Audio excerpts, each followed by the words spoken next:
کیا تم نے ان لوگوں کو نہیں دیکھا جنہوں نے اللہ کے احسان کو ناشکری سے بدل دیا اور اپنی قوم کو تباہی کے گھر میں لا اتارا،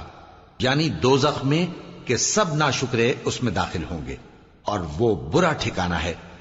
اور ان لوگوں نے اللہ کے شریک مقرر کیے کہ لوگوں کو اس کے رستے سے گمراہ کریں۔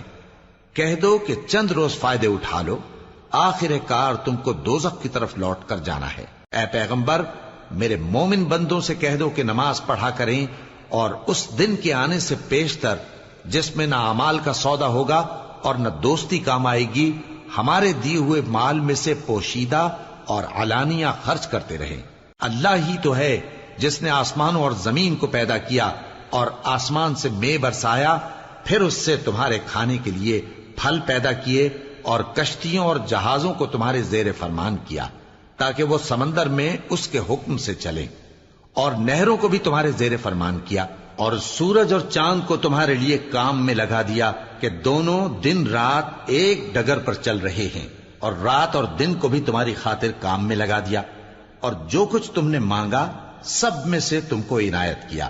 اور اگر اللہ کے احسان گننے لگو تو شمار نہ کر سکو، مگر